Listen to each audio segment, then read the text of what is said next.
This is KHJ-TV, Channel 9, your RKO General Station in Los Angeles.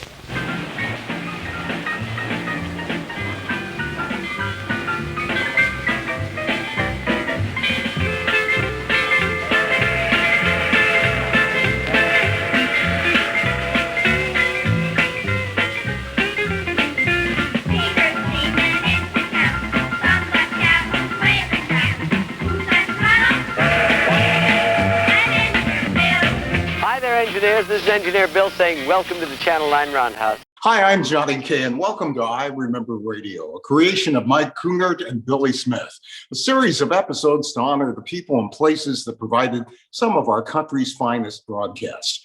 And while today's honoree, Bill Stella, is probably best known as TV's Cartoon Express host, Bill also enjoyed quite a career in radio, as well as KHJ-TV here in LA.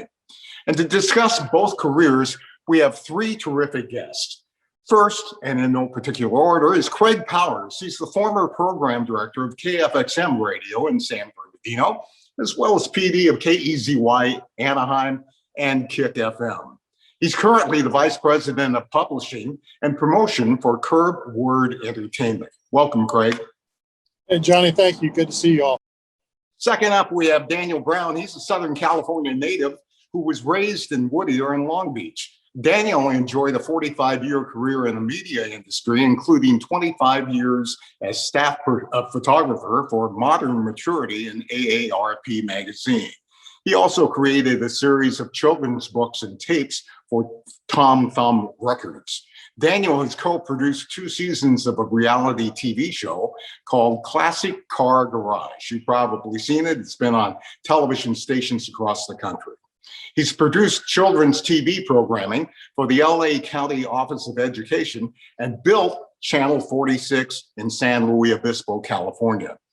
Daniel currently operates Zebra Radio in San Simeon, California, which can be heard at 1610 AM and as well as on cable. Welcome, Daniel. Thank you. Thank you for inviting me. And our special guest today, and one that I'm really excited about having on this episode of the program, is Catherine Stella Mackinson, a woman who is not only the daughter of Bill and Ruth Stella and a very important contributor to the success of Cartoon Express, but also a broadcaster herself, as she once was an air talent at WNBC in New York. Catherine's parents instilled in her that she could be anything she wanted to be, as long as she had determination and put in plenty of hard work. Her first ambition, believe it or not, was to be Secretary General of the United Nations. She graduated from the University of California, Santa Barbara with a BA in Latin American Studies and received her master's in international management while living in Arizona. Catherine spent 11 years as an international banker with Chase Manhattan Bank and Bankers Trust in New York, where she traveled extensively throughout South America and well beyond. She also has coached executives from Fortune 500 companies such as PepsiCo, American Express, Merck, IBM, Goldman Sachs, and many others. In broadcasting, Catherine produced and hosted a weekly radio program at WNBC in New York called A Matter of Money. She's now retired, and we're so happy to have her with us today. Welcome, Catherine Mackinson. Thank you so much. I'm delighted that you're honoring my dad, and it's a pleasure to be with all of you today.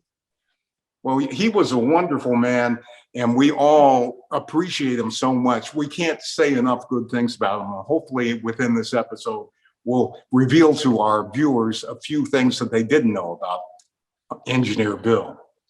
He was born in New York, right, Catherine? He was. He was born in New York City in 1911 and lived there a couple of years. He and the family moved around quite a bit. His father was a printer for Hungarian newspapers.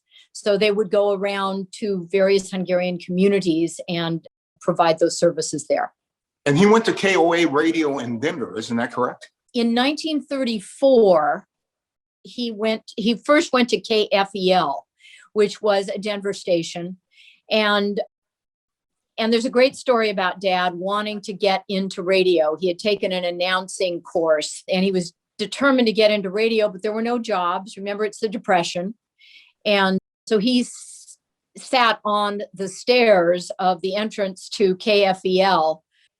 And every time the director would come in, he would say, I'd like a job in radio. I'd like a job in radio. And he'd say, sorry, son, there's no job available.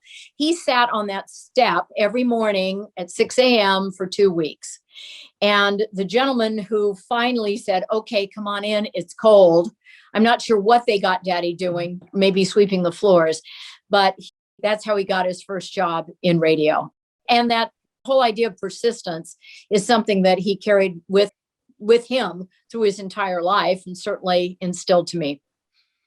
He was a KOA for about 5 years. Is that correct? Yes, he was. And back in that time, you could be an announcer and you could announce at various stations. And being an announcer was a very big deal because in order to get an announcing job, you needed to pronounce in 4 or 5 languages. You had to be able, you didn't have to speak the language, but you had to know that if you're going to announce someone who was a composer or a world figure, you had to get the name right. So they checked you out, and they checked him out in Russian, in French, in German, in Spanish, and he did get the job. He went on to become a staff announcer at KFI here in Los Angeles. Well, he didn't get to KFI until 1939. I think he moved to California. So he was doing work in Denver up until that point. He moved to California in 1939, and he became a staff announcer at KFI. And actually, that's where he met my mother, who was working in the music library at KFI at that time. And he became a staff announcer and then eventually, well, he also announced at NBC while he was doing his KFI work. But he had a radio show, and in those days, you wrote scripts for your radio shows, and they all had to be turned in at the end of the day or the end of your program, and they were filed. I'm not sure how radio works now. You gentlemen know much more about the currency in radio than I do. But I do know that everything was written and signed off on. And so Dad told a great story. There was a great classical music program on KFI at the time. And so Dad thought it would be fun to kind of poke a little fun at them. So he started a program called Wee Willie's Unclassical Music and on the radio. And actually, that's how he met my mother, because he was going down into the music library to try to find other things. And that's how they connected. Needless to say, senior management thought it was funny. It was great. The guy who was doing the classical music program, I don't think was quite as pleased, but it was fun and it got fans. So that was important. And Craig and Daniel, I don't know if you realize it, but Bill Stella was also an announcer on the Rudy Valley show. Is that right, Catherine? That is correct. They said they liked my dad because he had such a schlock delivery. And Dad got a real kick out of that. But that's how he got that job. And he had that one for at least a year and a half, announcing for the Rudy Valley show. Daniel, how did you discover Bill Stella? Well, I really didn't know him until KHJ's show, Engineer Bill, till his TV show. But, that's kind of how I discovered him. And like I said, I was into model trains. So I had kind of an affinity for the show from that aspect of it as well. But that's where it started for me. And Craig, you're a train aficionado yourself. Yeah, Engineer Bill is responsible for my love of trains and my love of milk. 2 things that he brought me that I still love today and collect today. And boy, I just couldn't wait to watch the show every time it came on. There was a special segment during the Cartoon Express program called Red Light, Green Light. And Catherine, you and your mom had a lot to do with that. Can you tell us that story? I certainly will. I ended up being the little engineer that came on the program that introduced the red light, green light game with my dad. I was 6 years old. I have a picture of Dad and me. You might be able to see me over there in my little Engineer Bill's outfit with my dad. It was a game that my mother thought of because I was when I was in nursery school, the little kids in the nursery playground, they would say, you got to pick up your toys. So green light, let's go pick up the toys. And so all the little kids would run around, and then they'd say, red light, you can stop picking up the toys. So mom said, why don't we change that? Because I drank milk at home and they played red light, green light with me before it was ever introduced in the program. And this is the famous engineer Bill glass that I remember from, it says copyright 1958. And I only have one, and this is it. And I'm really proud to have that, because this was very important to my dad's program and kids drinking their milk. And on the back of it, it says, it depends on where your milk went, how much you drank during the time. But it says you're either a Gandy dancer, a section boss, a brakeman, a fireman. And then if you get all the way down to the bottom, it's engineer. So, and I know that on the program, they had a lot of fun, making sure dad, made mistakes playing red light, green light, the people that would call it. We have a wonderful clip of your father sharing the story of how you came on the program and began red light, green light. I went home and I asked my wife how the show was going, and she said, Bill, it's real nice. She said, but you've got to have, there's something missing. She said, you've got to have some way that kids can participate. And that's when she said, why don't you take Kathy down? I'll get her a uniform. Get her little And engineer's you outfit. teach the kids how to play red light, green light, like we do at home. Because we did play it. Oh my God. That's good. Yeah, absolutely. We played it. So we did that, and we got the red light, green light game going. And I knew that it was going to work because I felt good about it.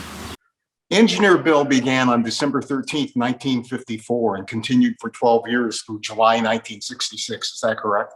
Yes, it is. And I always think of it as sort of 1955 because it was December to 1966. But yes, and during that time, my goodness, Dad had a lot of fans, you all among them. What a wonderful thrill for somebody, because we're all contemporaries, I can tell, that to have you still remember my dad, who was my dad. I mean, he was my dad. He was also Engineer Bill, but to have you have such good memories of him and such respect for him really makes me feel so wonderful. Your dad tells a great story of how he actually got the management of KHJ TV to go with an engineer theme instead of a ranger theme. We have that clip right now as well. One day I'm walking into the studio, and there are other strange guys about my age walking out and others walking in. And I asked somebody who worked there what was going on. And whoever it was said, the station has bought some cartoons and they're auditioning for a Ranger Ed. Boy, I'll tell you, when she said the station bought cartoons, everything fell in place in my head. And I went to see John Reynolds and Howard Wheeler. I remember their names. Good. And I said, I understand you bought some cartoons. And they said, yeah. Howard Wheeler looked at me and he said, oh no. He said, you look like hell as a Ranger Ed. I said, Ranger Ed? I said, is that what this audition is all about? He said, yeah. I said, a stupid imitation of Sheriff John? I said, it'll last a month. I said, I've got a hell of an idea, and cartoons are the things that we're missing. I want to do a railroad show. I want to be an engineer. And they canceled the auditions. And they said, I got some trains at home. He had a couple of Lionel trains, and Howard Wheeler had some trains at home. So we started the little square table with the train layout on it. Yeah. Yeah. I'll show you what we started with. He canceled the auditions on the Ranger Ed thing, which was the smartest thing he'd done all the time I was there. Daniel, what did you love most about the program? Well, I enjoyed, as you said, because of I had my own, fascination with the model trains. I had both a Lionel and Markland train set, which was two different gauges, but I was fascinated by that. And of course, I just love the show. It's really one of the things about Engineer Bill is one of the only shows really on TV at that time where the kids were actual participants in the show. They were either audience in some shows or they didn't exist at all. But with Engineer Bill, the kids were an integral part of the show. And that's what I thought one of the things that made it so special. My dad loved kids and he respected them, and he didn't try to turn them into little adults. He just let them be who they were in the moment. And he loved working with kids. It was and that takes a very special skill, I think. He had the undivided attention of children throughout Southern California and their loyalty too. Craig, what was it about Bill Stoller that came across that camera and made you a fan? Well, I think he was a genuine person, and kids, as you know, are the first to pick up on who's genuine and who isn't. And you could tell that he loved trains and he loved kids and he loved doing the show. And I couldn't wait to watch it, to see what was going to happen, to see if I knew the kids that were going to be on the show, to see the great trains running around. I just had a little plastic train with plastic track at the time because I was a little younger. But I love watching the trains. And like I said earlier, my favorite is the red light, green light, gave me my love of milk. And the other thing I love too is the show was live. So there were a lot of mistakes on the show. And I always enjoyed seeing those mistakes too. Like when they would throw off the mailbag and he would catch the mailbag. Sometimes he wouldn't catch the mailbag. He would go chasing after the mailbag. And it was always fun to watch. Well, according to Bill, when we interviewed him, he was 91 years old the last time I got to see him. The crew who threw the mailbag toward him would try to knock him off the chair. Is that a true story, Catherine? I think it is. Not every crew member, but a few of them did. We had the mailbag, and the crew would say, "Here comes a mail train," and the train would go by. And then they'd throw the bag at me, trying to knock me off the chair. Yeah. That was Sometimes funny. they came close too, didn't they? That was funny. And here comes Casey. Now, easy does it. Steady. Steady. Everything's going to be all right. All right, Casey. Wave goodbye now, will you, please?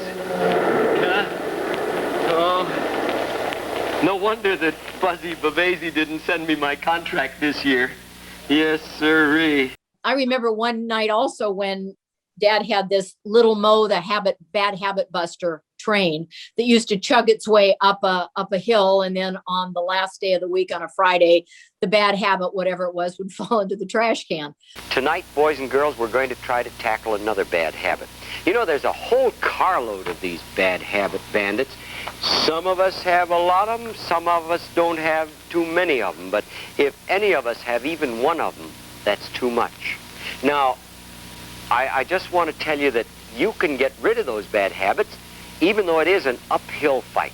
It's a real uphill push, but with lots of steam and effort, just like Little Mo, the bad habit buster, puts into it, why, we can dump that bad habit train right over the trestle. And do you know the one that we're going to try to dump over the trestle tonight? He's called the Appetite Bandit. And his name is Slim. I can't read that. What is that? Slim what? Slim McNibble, yeah. He is the vegetable at his plate. And he gets behind you and he says, "Oh, don't taste that, don't taste that, don't taste that." And pretty soon you haven't had any dinner at all, and about 9 o'clock you're hungry, and then you go eat something that isn't too good for you. So this week, will you do this with me? Boy, I'm going to ask an awful lot of you tonight. An awful lot of you. I'm going to ask you to say, "I promise that all this week, Monday, Tuesday, Wednesday, Thursday, and Friday, I will eat anything that is on my plate, and I will clean it up." Will you promise? All right. Remember now, you promised. Here goes Little Mo, the bad habit buster, with the first try at pushing Slim McNillo. Come on, Mo. Into the trash can, into the trash can. I hope again, I hope again, I hope again, I hope again, I hope again, I hope again, I hope again, I hope again. It don't work, but if I stick it out, I'll break the bad habit. The bad habit. The bad habit. I hope again, I hope again, I hope again, I hope again, I hope again, I hope again, I hope again, I hope again. This is not going to be easy. This is not going to be easy. Promise again. All this week, Monday, Tuesday, Wednesday, Thursday, and Friday, I will eat anything that is on my plate, and I will get rid of that appetite bandit. It's going to be a tough one, Cork. And you help too, Susan, all right? Well, there was a time little Mo was crawling up that hill and it missed the trash can. So, so the poor bad habit just was in smithereens on the floor. But, that was live television. And yes, yeah. So it was a lot of fun. It really was. And I think everybody who worked on the show, the tech crew, the directors, everybody enjoyed the experience. Well, your father has been written up. I did some research, and people have written about his warmth and his bond with children, and they've likened him to an icon in our country in the world of children's television programming. Fred Rogers from Mr. Rogers' Neighborhood on PBS. And I think that's a real testament to his talent. Well, it truly is. I think Daddy was 10 years before Mr. Rogers, or maybe 15 years before Mr. Rogers came out. But the same ideas, let's teach kids values. Let's teach them to be kind to their brothers and sisters and polite to their parents, but not take away the essence of who they are as people. And he felt that so strongly, and it used to please him no end. And Johnny, you know that because you've met my dad many times, how thrilled he was when he would meet fans who had grown up to be pretty special people in their own right. He was so proud of that. It was like, well, my goodness, I raised him too. He loved that. Now, Craig, you never got to be on the program. Is that correct? No, I wasn't. But Daniel, you made it on. Yes, And in your father shot some 8mm film, we call it behind the scenes, of the program itself being broadcast live. Yeah, that's right. And it's the only film I think that exists of Bill Stella doing his Engineer Bill character. I kind of figured it was. That's why I made sure it got scanned and then got on, well, in this case, was on YouTube. My dad asked Bill if he could shoot home movies of the show. And Bill was very gracious. He says, yes, just stay behind the cameras. You can shoot anything you want. And so that's what he did. And that's what you see there on the footage. So that was October, midweek of October, first week in October, 1961. We went down to KHJ, which next door to was Desilu, and also Paramount Pictures, which was kind of a thrill. We took kind of a walking tour. We got there early. So we took kind of a walking tour of the area. So we saw all those things. And then, of course, there's a today shot of the studio, which, of course, KHJ is long gone now, but the studio is still standing. Here is the actual sound stage where the show originated. One of the things that struck me about this show, how I first walked in the door, was how beautiful the set was, because I thought the set was going to be in grayscale, like the cameras. But here it was beautiful. I remember thinking to myself, boy, it's too bad this show isn't in color because this set is great. Bill is very, very gracious. You'll see some shots where he is talking to the kids and was very easy around kids, and he was easy to talk to. You'll see me asking him some stupid question, and he's very gracious about answering it. Here he is showing how the contest board works. And I never did fully understand that, but it was okay. He was doing all the calls, so it didn't matter. Here he is putting a kind of a horse leg lav mic on me, which, not like today's mics, big.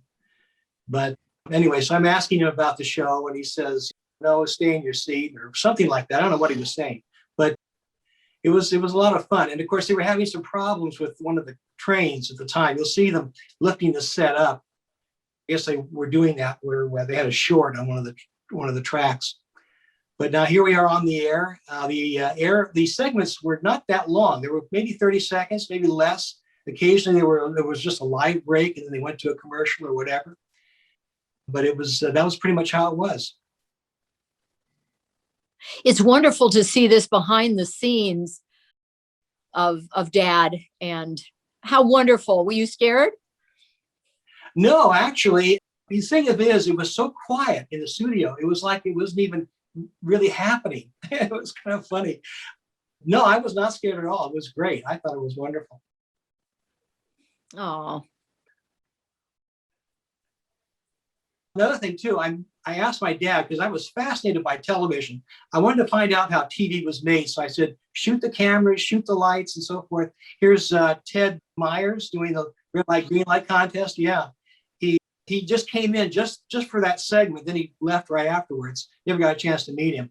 But I was determined to drink my milk, all my milk. And after I was done, Engineer Bill said, well, it looks like we got a gulper on our hands here. And I started to laugh. I said, gulper, I'm here to win, But anyway, so it was fun. We had a great time. oh, it looks like it was a lot of fun. Now there was a third boy. There was a third boy on the side of the set there. What was that role?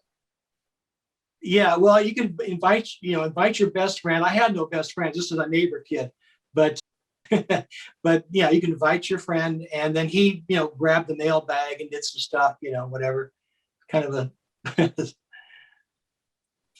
But we all got prizes at the end. And also Bill had, I think there was the TV audience. There were those who got prizes who were in the TV audience, in addition to those who were there at the set. So the kids in the second chair kids, they got prizes. I got a prize. And Catherine, when you got the prizes, that was called Name It and Claim It, I think? Name it and you can have it. Oh, Name It and you can have it. Yeah, name it and you can have it. And now stand by for Name It and You Can Have It. Are you ready, Susan? Ready, Brad? Here we go. Name it, you can have it. Look. Moscow potato chips. Bluebird potato chips and I just talked about it, Barbara. Barbara and Honey.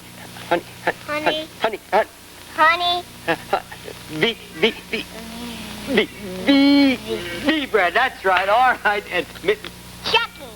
no, this isn't Chunky's. This is Mystic Tape. Here's the Chunky right here. See, Yeah. the Chunky's much bigger than the Mystic Tape. It's a full half-pound family size. And name this and you can have it. Bit of honey. Every kid knows that. And name this and you can have it. And you better. Engineer Oh, I was afraid you were going to say Frank Sinatra, and I would have been real disappointed. That's right. And a spud gun. And here comes a Jack Bill Things to Do book. Things to Do color and recolor book. And name it. Oscar Mayer all meat wieners. This is wonderful. Oh, there it is. The Engineer Bill. And then I still have that Engineer Bill. I still have that hat. Oh, great. I have it right here. Here it is right here with the Cartoon Express logo. Oh, sure. And it's the hat is this is a Sanforized. That's probably why it's held up so well. Oh, that's great. So, And I still have one as well. It doesn't fit anymore. It's a little bit small. The old well, the noggin, elastic still, the elastic is still there. It still works. So, right? It's just your head's got too big, huh? yeah. Yeah. And Catherine, I don't know if you know this, but my mother actually talked your father into giving me something that I wanted so badly. I think your father was the first person in LA to broadcast Gumby cartoons. And he got me the original Gumbies. You have a Gumby. I've had this forever, and he's just wonderful.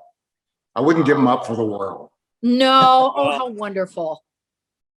Here we go now with a great big all aboard for Gumby. Are you ready? All aboard!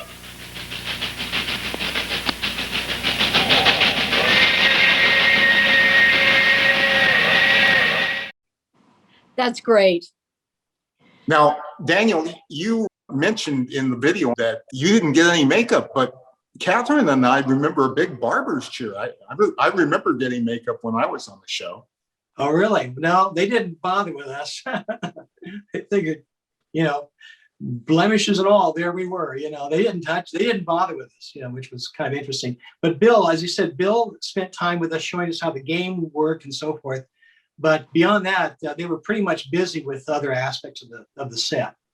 Well, certainly there's a lot going on. And my dad's producer was a wonderful producer director, a man named J.C. Lewis. And I used to sit in the control room while Dad was doing the show with JC. And I got to tell you, I learned some very, very colorful language in the control room while JC was directing the program. And oh my goodness gracious. And I used to come home at night and say, Dad, what does mean and mean?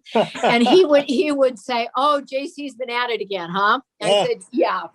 But no, he would say, because he's got these cameramen he's dealing with. He's got Dad looking in one direction and who knows what. But I remember him just saying, would someone cue Stella? For Pete's sake, cue him. He's got egg on his face, So it's not easy being a director. Now, Craig, you have personally spent tens of thousands, if not more, of dollars on your own personal train layouts. I don't know if you know this, but originally Bill wanted Lionel to become a sponsor and provide the train layout for the television program. And he contacted them, and Bill tells the story real well. I'll let him do so right now. This was in November, about November 1st or 2nd. I called up Lionel in Chicago, headquarters, asked for the advertising manager, and they got him on the line for me.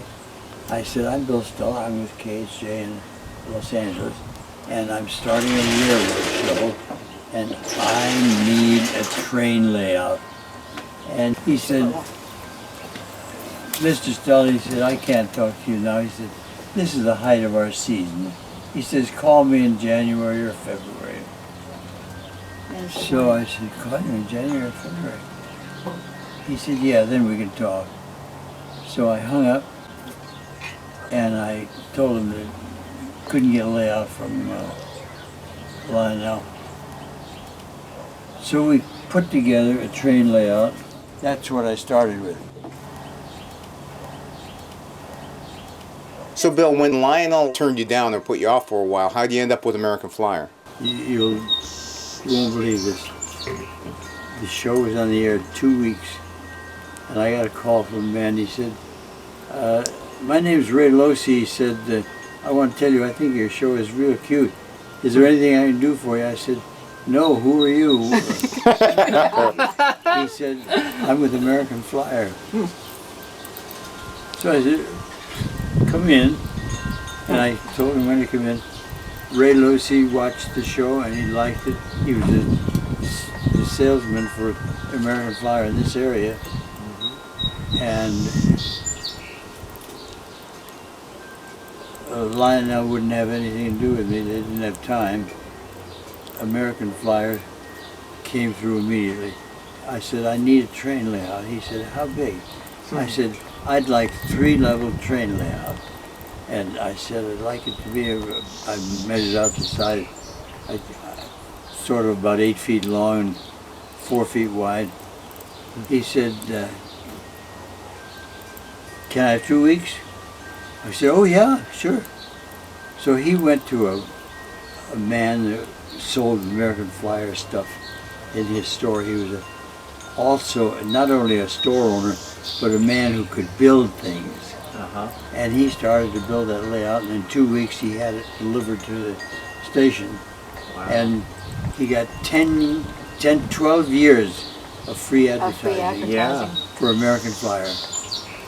American Flyer train sales jumped $1 million simply by being on the Engineer Bill program. And this was 1955, you said?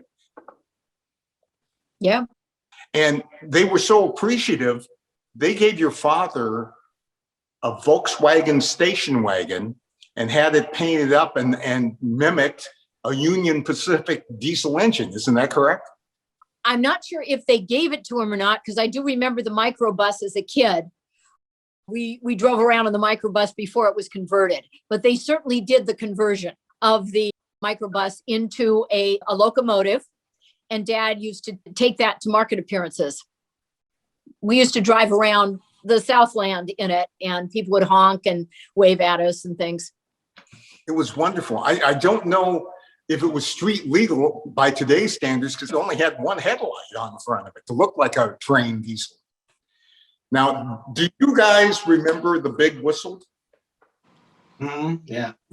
Oh, I do. Yeah, sure. And where'd that idea come from, Catherine?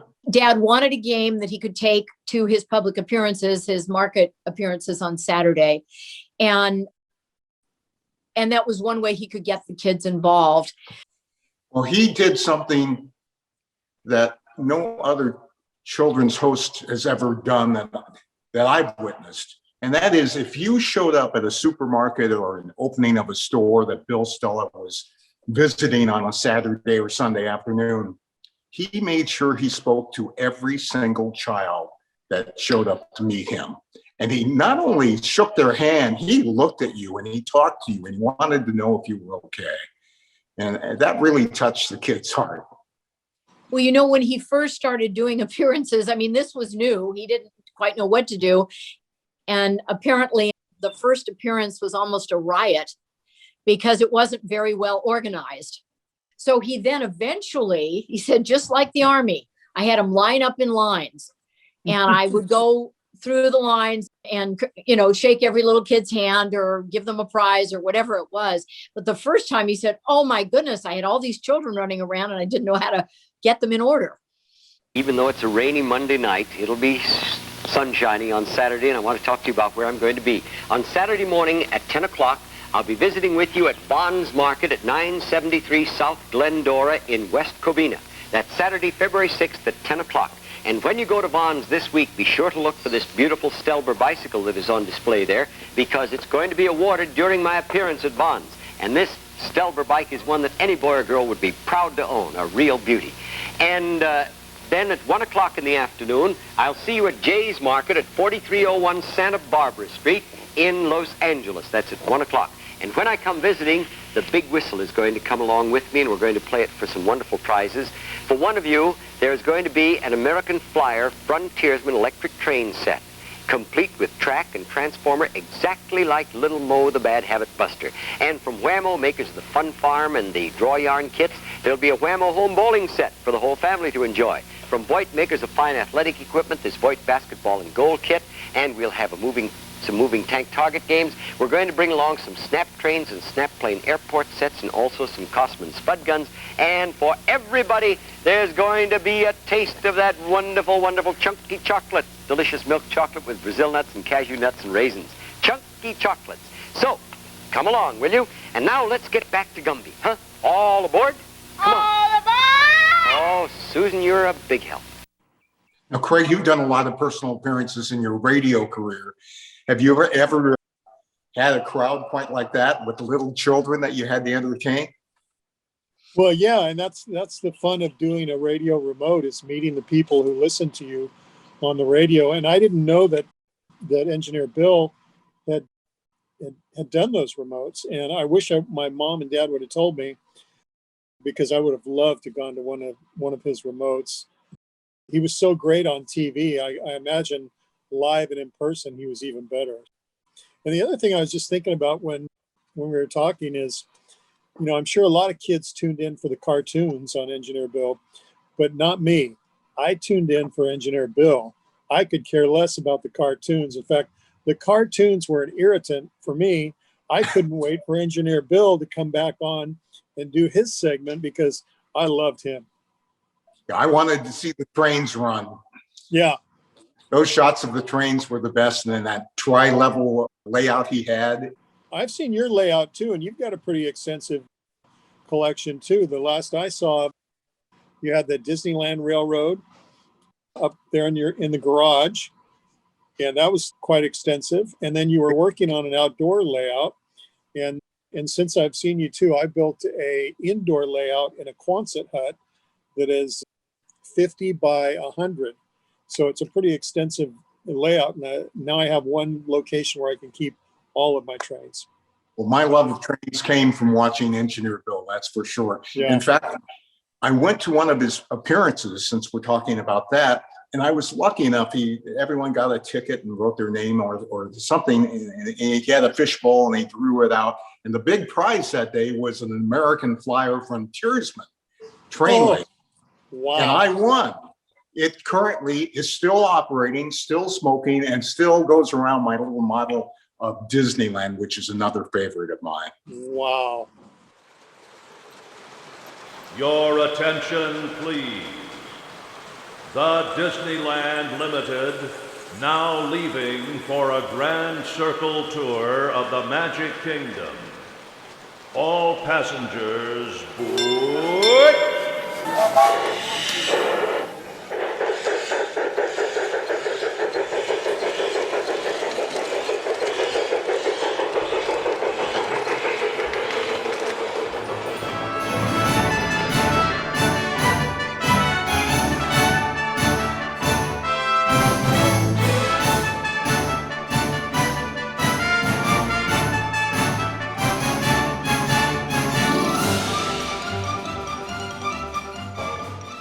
Now, Daniel, you're in television. So what's one of the ultimate awards you can receive in television?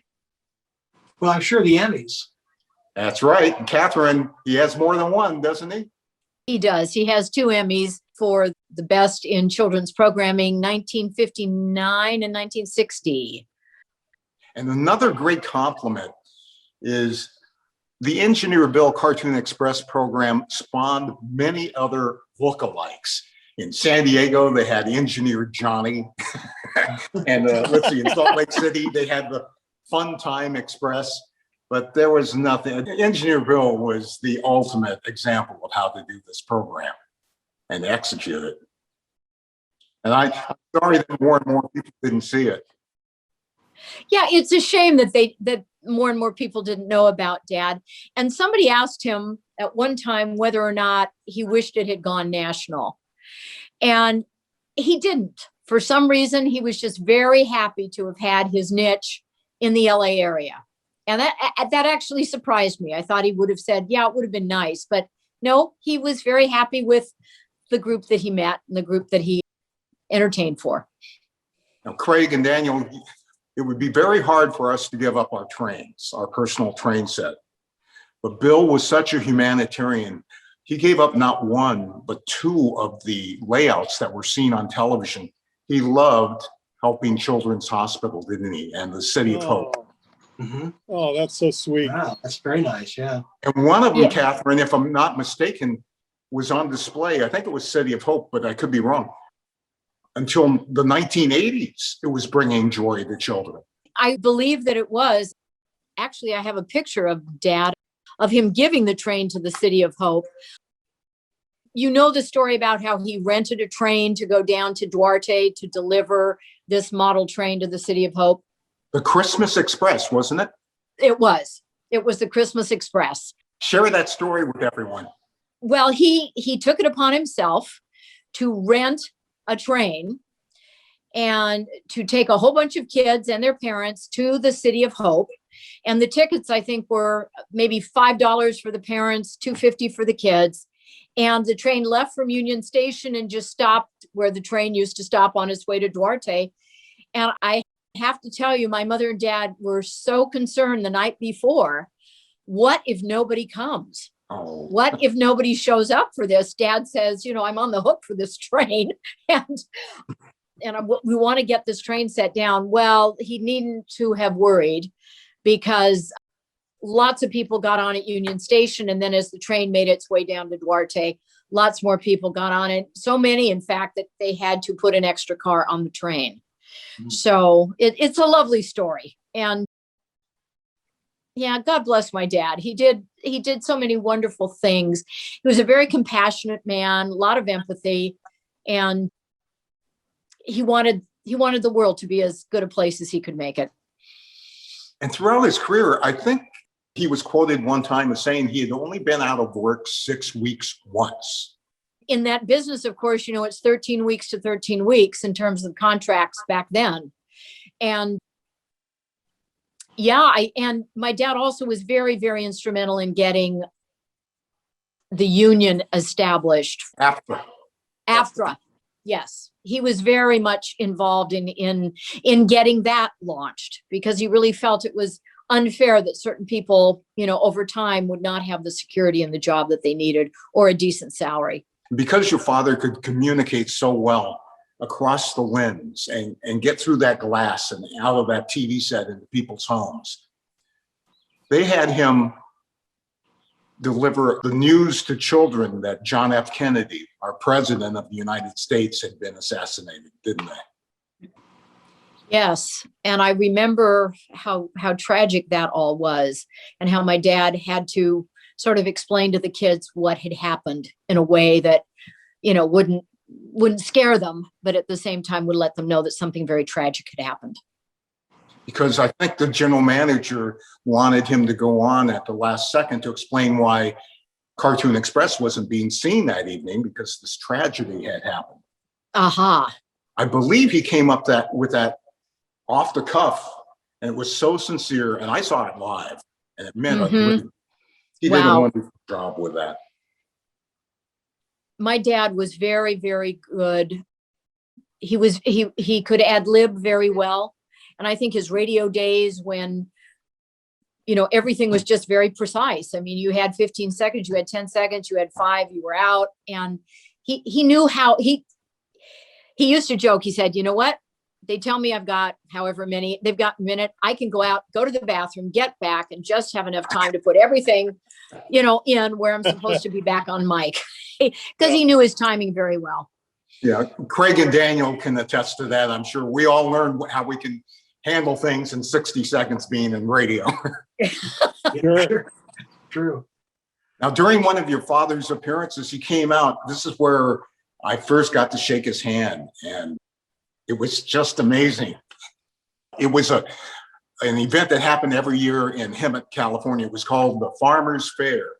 And your father apparently drove out to Riverside, and then he got on a Santa Fe diesel. And the trains never came through Hemet, but we had train tracks. And he actually was in the engineer's position on the train, pulled it up right next to the fairgrounds, got out.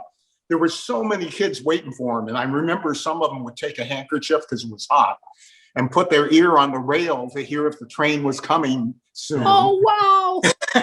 I mean, everyone was excited to see him, and it was very difficult to get near him. But again, he made sure that he saw everyone and spoke to everyone who wanted to see him. After Engineer Bill, your father went on to the world of money. Yeah, this is the most interesting thing. And so our careers kind of flip-flopped. Dad, after doing Engineer Bill, and it was over in 1966, he became a financial advisor, a stockbroker, and was in the stock brokerage business, at least 10 years. And he made a pledge to himself that he would not use his fame as Engineer Bill to help him get clients. He just felt ethically that was not right to do. And so I think it was a year before he ever mentioned to any of his clients. Of course, if you see my dad, you hear his voice, he was Engineer Bill. But it was a year before he ever said in talking to anybody that he had been on television or doing Engineer Bill, whatever. I, on the other hand, left graduate school and I really wanted international, as Johnny said. I did think I'd be the UN, maybe the UN ambassador from the United States. Anyway, I went on, and for me to get my international, I went into banking. So I became a banker. And then later on, I left banking to become somebody who's dealing much more with coaching executives on how to present themselves with impact and those sorts of things. So our careers flip-flopped, which I thought was very interesting. Dad loved the finance end of it, and he was good at it, and he appreciated his clients. And so he had a very full, interesting career and life, no question about it. And, he continued to love the English language, because he, as an adult, didn't he often refer to the dictionary, and he'd want to share what a certain word meant and how you said it properly? The dictionary was the most important book in our house. And he had a huge one, a really big one on a special stand. And if he didn't know something or he doubted something, he would go right to the dictionary.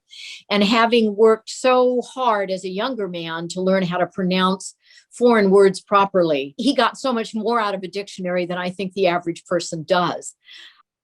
Yes. And he always said, never be afraid to not know, but go find out. And he was a self-educated man. My father was very well read, and people loved to talk to him because he knew about a lot of things about many things about a lot of things. Oh, he knew a lot about a lot of things. We'll get it.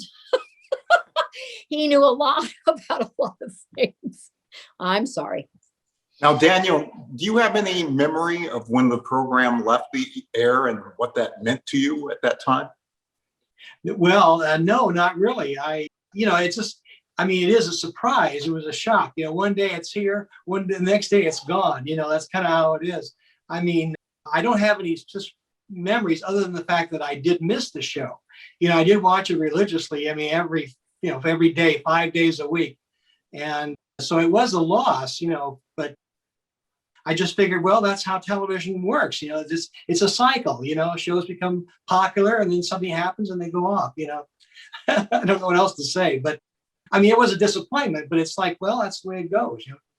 Craig, it must have been a loss for you since you watched the program for Engineer Bill and not the cartoons. Yeah, it was a huge disappointment, but as you know, it's kind of like us radio disc jockeys. One day you're there and the next day you're gone. And as a child, I was a real young man watching Engineer Bill. I was probably 5 years old. And I just know that I turned the TV on one day and he wasn't there. And I asked my mom why, and she didn't know either. But it was a huge disappointment for me. And I just remember being very sad about it. Catherine, I have a memory. In fact, I'm sure he was a controller or a director at a satellite center when they came up with the idea of 9 Island following Engineer Bill for a short time. And he was seen every day on 9 Island, throwing the 9 Island programming to this corner of the island or another part of the island. Yeah, he really did not enjoy that at all. He was Engineer Bill and they put him in some kind of a funny looking spacesuit thing. And he just, that wasn't him. That wasn't what he was about. And so he was not a happy camper at that point. Zolar at Thunderbolt Mountain calling Engineer Bill at Satellite Center. This is Zolar at Thunderbolt Mountain calling Engineer Bill at Satellite Center. Hello, Zolar. Engineer Bill at Satellite Center. We now have on 9 Island. Come in, Zolar at Thunderbolt Mountain. Come in, Zolar at Thunderbolt Mountain. Craig, is there anything special you'd like to ask Catherine yourself? Yeah, Catherine, what is your favorite personal memory about your dad? Something that we don't know. Well, let me tell you something that happened to me that wasn't pleasant, that will tell you exactly who Engineer Bill was all about. He was not dressed up as Engineer Bill. He was at home. We lived in Tarzana, and we had some neighbors, and they had a swimming pool, and a little friend and I decided it would be fun to throw oranges in the person's swimming pool. So we put the oranges off our orange trees and we threw the oranges in the swimming pool, and the neighbor, was not happy and came on over and was really upset, knocked on the front door, and Dad looked at me and said, "Did you throw oranges in the pool?" I said, "I didn't do it, Dad. I didn't do it." And so he said, "Look, that's my daughter. I believe her." And so the neighbor left, and the remorse that hit me for what I had done, and then I had lied. So I went and fessed up. Well, Engineer Bill grabbed me gently but firmly by the scruff of the neck and marched me around the corner to this neighbor's house. I'm in tears, of course. And he knocks on the door and he says, "My daughter has something to tell you." And I was crying and I apologized and I said I'd lied. And as he walked me home, he said to me, "Don't you ever lie to me again." ever. And so that he was tough that way. And Daniel, is there something special you'd like to know from Catherine as well? Well, I was always interested in knowing why your dad went from broadcasting into finance.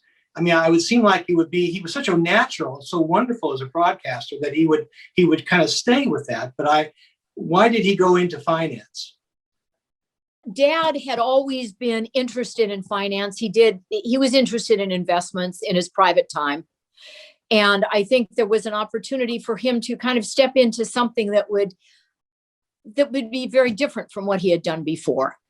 And I remember he had to go through a pretty thorough training session to get whatever documents you had to have to become a stockbroker. He had to be licensed and everything. And he studied his little head off.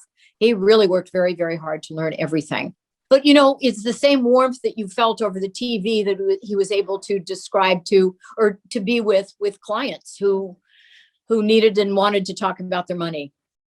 I want to go back for just a moment. Your father also had two other programs, Ladies' Day and Parlor Party, right? My dad had a radio show called Ladies' Day. Uh-huh. And then when television came along in the 40s, in the late 40s, all of a sudden they said, well, let's try and make Ladies' Day a TV program as well. Let me show you a picture of Dad with the studio audience in the 40s doing interviews or interviewing a lady. And then Parlor Party came after Ladies' Day. And this is what people remember about Parlor Party. This is called the Castle of Dreams. And little kids would come through the castle door and Dad would sing to them. There was a song called "Oh, What Beautiful Big Eyes." And he would ask them to make big eyes and make them larger and larger and larger. And then he'd sing that song to them.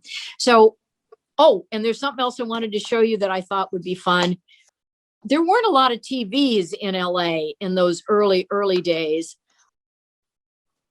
But my dad used to get a ton of fan mail from people, like 7,000 letters a week. Here he is. This is in the early 40s, Dad with his mail. Wow. From fans. Wow. So. Well, here's something special I got online. I don't know if you can see that. It's a ticket. Oh, yes. To KNBH, before it was KNBC, to Bill Stella's Parlor Party. And someone actually kept this all these years. And had that. And I have some myself. So Dad just loved being in TV, and TV was such a new medium, and you created stuff and people tried things out. And that's how Parlor Party started. And it was a huge success. It was for women. It was in the afternoon, and games and what we would look at now and say wasn't that quaint. But back then it was a big deal. I mean, to even see anything out of this little small screen that you had in your house was a big deal. I mean, I remember when things were just black and white, and then all of a sudden there was color television. Oh my gosh, we had died and gone to heaven. And the Peacock, the NBC Peacock, oh yeah. I'd like to ask each one of you, Craig, what did Bill Stella as Engineer Bill mean to you? Oh, it's so many different things. I mean, just watching the show taught you ethics, how to treat your fellow friends, how to be a good person. The red light, green light thing was just so important to me. And we did it in our house constantly every single day.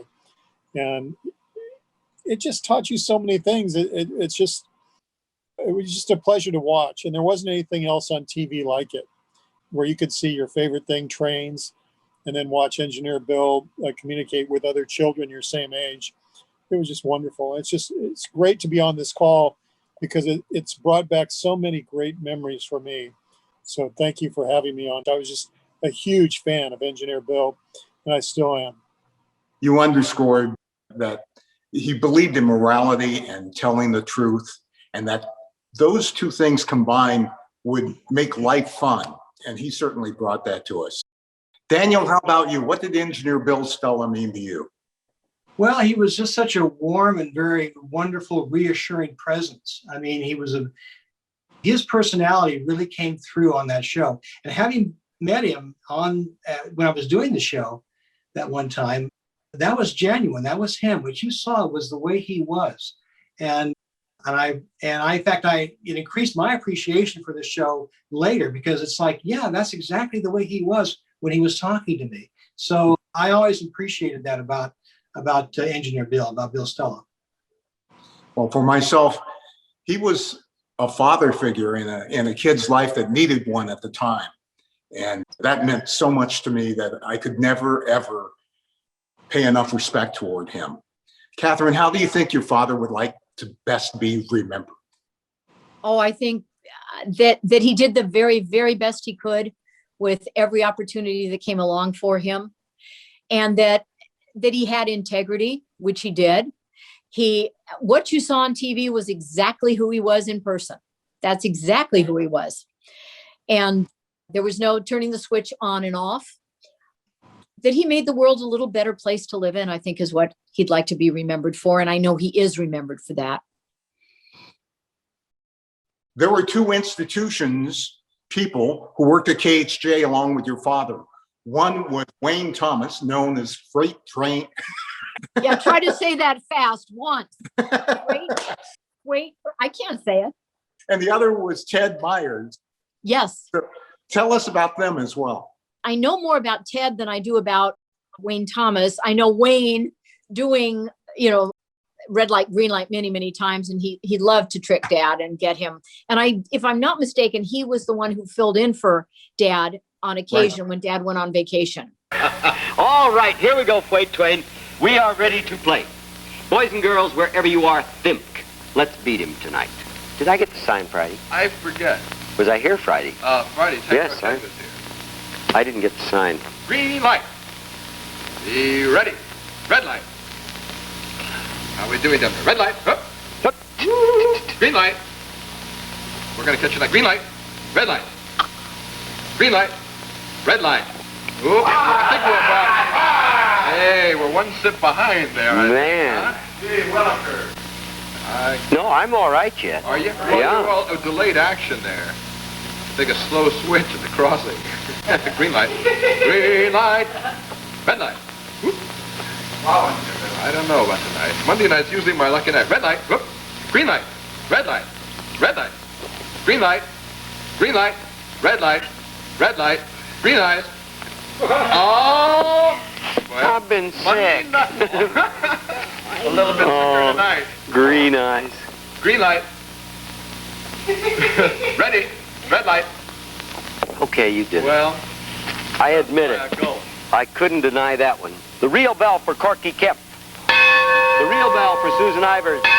The real bell for all of the engineers who played a good game. And the real bell for Freight Train Wayne, too.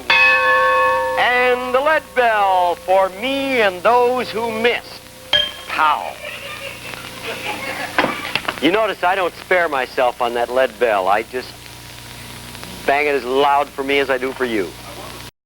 Ted Myers was a very close friend of Mom and Dad's, and his wife was an OBGYN and Dr. Presley. And so they go back with my parents many, many years. So I knew them. I didn't know Wayne Thomas very well, other than just as a little kid. Do you want to hear about the time that I was on the show unexpectedly, and Mother and Dad was not very happy about that? He was saying, "Happy highball, engineers," one night, and I popped up I had been hiding under the train table or the layout, and I went, "Happy highball, engineers." He was not a happy man. Unscripted. Oh, Lord. Too bad there's not a kinescope of that. So we can enjoy too bad it. there isn't a, yes. But I was just sitting under there minding my business, watching the cameras move around. And then I said, well, why not? So I was just going to say, you notice that in the footage that the script was hanging down from the lens of the camera. So you'll notice the camera turns and you'll see the whole script down to the floor. Oh, interesting. Oh my gosh. So that took the place of cue cards. Okay. Yeah, that's right. There were no cue card holders in the show. Okay. They Oh, did that's have interesting. At the very end, they used title cards, which were supered over the black and white. And you'll see one of the stage guys, shove a title card in front of the camera. And I didn't know that that's how they did it. But that's the kind of stuff I wanted to know about, Sure. Well, that's the intriguing part. How do they make this happen? Right, exactly. Catherine brought up that the commercials were done live. I know that sometimes Oscar Mayer was a sponsor for the show, and Little Oscar, who was one of the Munchkins from The Wizard of Oz, he would go between different television stations and do the commercials live. And sometimes he would be on the program with your father, right? Yep, he would. And on the one kinescope that we do have of Dad is, he's doing Jiffy Pop and all of that. And God love him. He sounds now to me like all he did was push product, as I look at his old show. Engineers, here is an exciting trick that you can do with the help of a little magic. First of all, imagine a nice fresh slice of your favorite pie. Now imagine how much better it would be if you could carry it anywhere. Hold it and eat it like a candy bar. Presto, we've done it with new Hostess Handy Pie, shaped like a candy bar, apple pie filling and leak-proof crust. The greatest pie invention ever. And talk about good. Take a look at that golden brown handy pie crust. And inside, luscious apple pie filling, made from plump, juicy apples spiced with cinnamon and nutmeg. Ask Mother to pick up new Hostess Handy Pies at your grocer's. And right now, let's all get together and sing the Hostess Handy Pie jingle. Handy pie, it's a brand new kind of pie. Shaped like a candy bar, eaten like a candy bar. Apple pie filling in a leak-proof crust. When you eat a handy pie, there's never any must. Never any must. And does it taste good? But he also said to me in his early radio career, he learned very, very early on from a gentleman named A.G. Nelson. I think this was in Denver, that without commercials, you have nothing. And so commercials were very, very important. You had to have them. That's what kept the show on. And also, I can remember as a little kid, he was my dad. He was Engineer Bill to everybody else, but he was my father. And so sometimes we'd go out to dinner and people would come over and shyly ask for an autograph. And Dad would be unfailingly gracious all the time. And I was like, can't we even go anywhere that nobody recognizes you, Daddy? That kind of thing. But he explained to me how important all that was. Does anyone remember the Mayfie Party show? I have a picture of it. Do you want to see it? Sure. Here is the Mayfie thing. Oh, wow. Oh, wow. Now, guys, for those of you who haven't ever seen the Mayfie Party program, what it was, Bill was hosting and doing the commercials for movies during the midday. And they wanted to have contestants so people could call in. They would put up prefixes on your television screen. Back in the day when prefixes for phone numbers were like Hollywood or Packard or Olive. Cornwall. That's right. Yeah. So one day, Olive popped up, and my family lived in Hemet, and all of Hemet was Olive. And my mom dialed in real quick, and she got through. And she got to talk to your father on the phone. And she was, no kidding. And now she was able to go on the program, and they had one of those bingo machines where the balls float around in air, and one pops up to the top. And I think the object of the program was you had to spell Mayfie with so many balls that you got to the top. And of course, she didn't win, but it was a fun program. He was great at everything he did. Well, he was always willing to try anything. Even the space thing at the end, which he just really hated because it was so far away from what he had started with. And they kept telling him that, well, trains are boring now. No kids want to do trains anymore. Who knew? I don't know. Who can tell? Daniel, wouldn't you agree we could use a little Engineer Bill these days? Absolutely. You don't see shows like that as far as like was mentioned with the principles and the good training and so forth. that's just gone out the window. Now it's all crudity. Catherine, your father did so much every day of the week, from doing a broadcast or two every single weekday, and then going out and doing personal appearances on the weekends. I'm told that he also had a sewing machine shop. Yes, yes. When we lived in Burbank until I was 7 years old, my dad opened an Adler sewing machine store on Magnolia Boulevard, and he didn't run it. There was someone there who ran the store. I think he was doing it as an investment. And so Engineer Bill was going to make an appearance at the Adler sewing machine store on Magnolia Boulevard. And I thought, oh my gosh, I haven't thought of that in years. But yes, he did have a sewing machine store. I don't know how long he had it, but I do remember it. And do you remember Beanie's hobby shop? Yes. Beanie Dixon and her husband Ed are the ones who built the train layout for the American Flyer train on Engineer Bill. And they were good friends. And yes, very, very good friends. Well, Craig, you and I certainly enjoyed seeing that train on camera all the time, didn't we? Oh boy, was that a thrill or what? I didn't know it was an American Flyer because I wasn't aware at that age, but boy, what a great looking train and what a great looking train layout. And every boy who watched Engineer Bill, wanted one of those train layouts just like he has it. Fortunately, we have those now, don't we? Right. And Daniel, I don't know if you realize that once in a while they would put Gumby on the train. He'd be riding through Yes. the rails as well. He'd be on a flat car going by. That's right. So Craig, if there was an Engineer Bill program on today, do you think you'd watch it as an adult? Oh, I definitely would. We were talking earlier about how unfortunate it is there isn't anything like that on TV now. It's unfortunate that those days are gone, but as we know in the entertainment business, everything is cyclical. And in life, a lot of things are cyclical too. So I'm crossing my fingers that someday something like Engineer Bill will come back and kids will have the opportunity to see what we did as well. Well, Daniel, is it possible to have an Engineer Bill these days? Yeah, I think so. A lot of TV now that is successful is local. I think one of the things that made Engineer Bill and many shows like that so wonderful too, in addition to the personalities, was the fact that they were live. You were playing without a net.